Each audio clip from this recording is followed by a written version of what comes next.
dealing with work, power and energy. This is for class 10th students.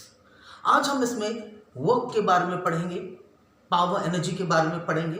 Will be dealing with the first part of this chapter. हम chapter के पहला part को complete करने की कोशिश कर रहे हैं. स्टूडेंट्स, वर्क जो आप यहाँ देख रहे हैं ये मैकेनिकल वर्क है.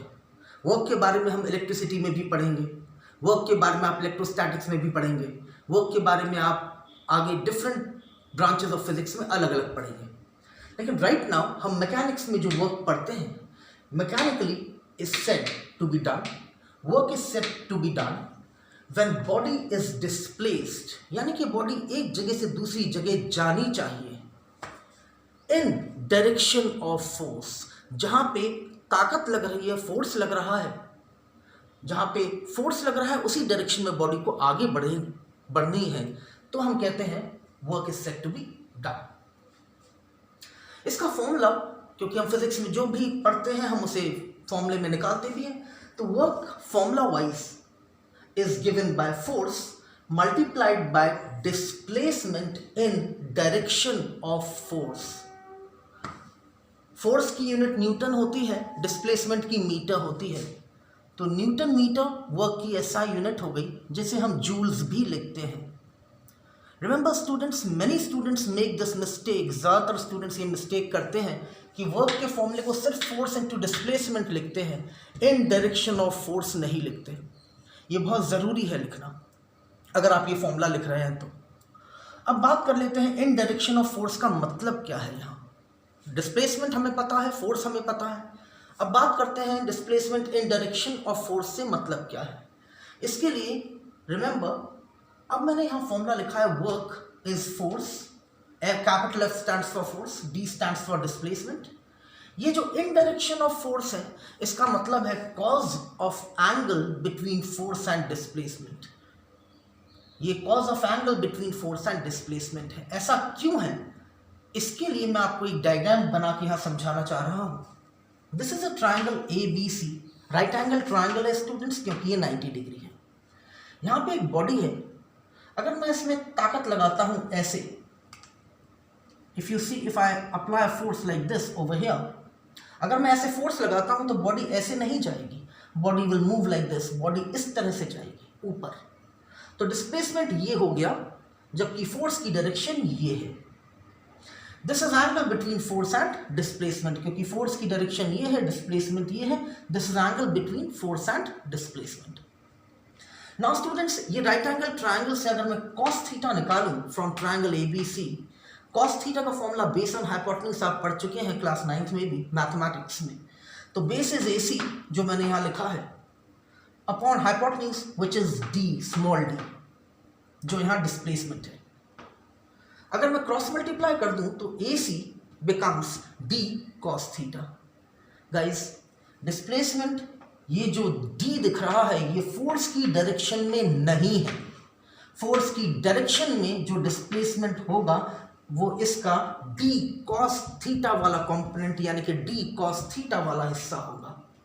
इसीलिए D cos थीटा को, जो ये AC है which is D cos theta, इसे हम लिखते हैं displacement in direction of force. ये रीजन है यहाँ पे cos थीटा लगाने का. तो गाइस, ये फॉर्मूला बन जाता है force is F into D into cos theta, जहाँ मैंने क्लियरली मेंशन किया है theta is angle between force and displacement. ऐसा यूनिट डेफिनेटली जूल्स है.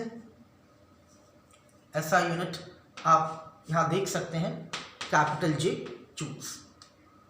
ये तो गाइस वर्क डन के बारे में था, मैकेनिक्स का.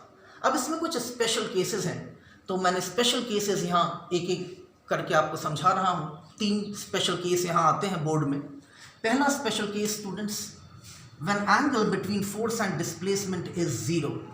ऐसा तब होता है, मान लेते हैं ये एक बॉल है, हम इसको किक कर रहे हैं और बॉडी भी ऐसे ही आगे जा रही है, तो डिस्प्लेसमेंट भी उसी डायरेक्शन में है, फोर्स भी उसी डायरेक्शन में है. ऐसे में थीटा यानी कि एंगल थीटा बिकम्स 0.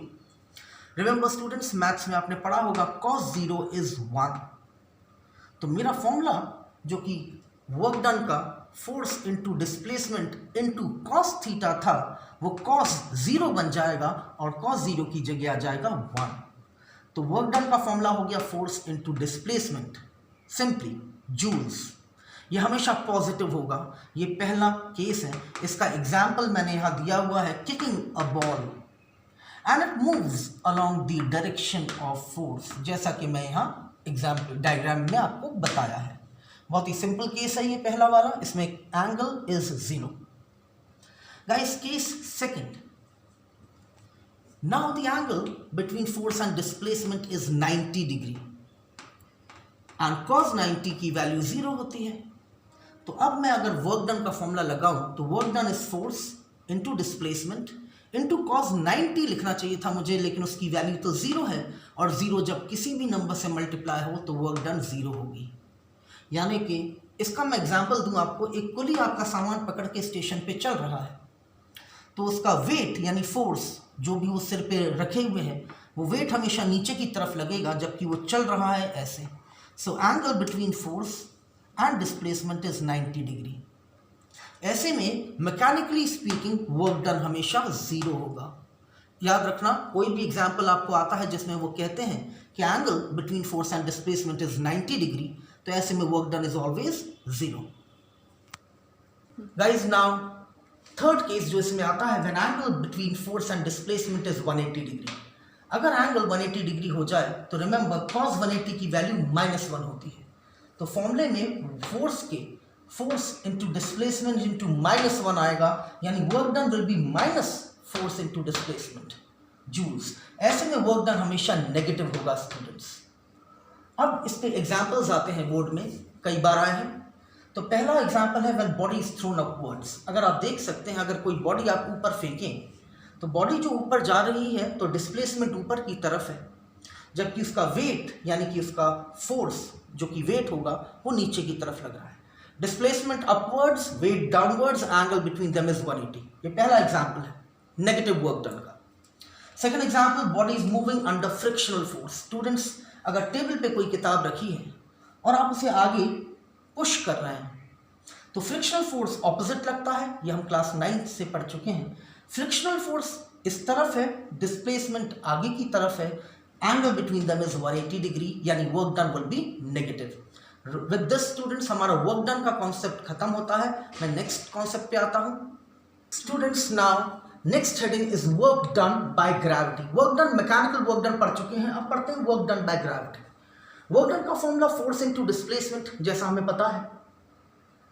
यहाँ पे cos थीटा भी होता है, लेकिन जब ग्रेविटी की बात आ जाती है तो बॉडी या तो सीधे ऊपर जाएगा या सीधे नीचे आएगा। अगर ऊपर जाएगा तो वर्क डन नेगेटिव, अगर नीचे आएगा तो वर्क डन पॉजिटिव होता है, और कोई एंगल नहीं हो सकता। इसलिए cos थीटा का यहाँ मतलब सिर्फ ऊपर जाते वक्त नेगेटिव और नीचे आते वक्त पॉजिटिव। फोर्स की जगह तब आ जाएगा mg, which is weight of body.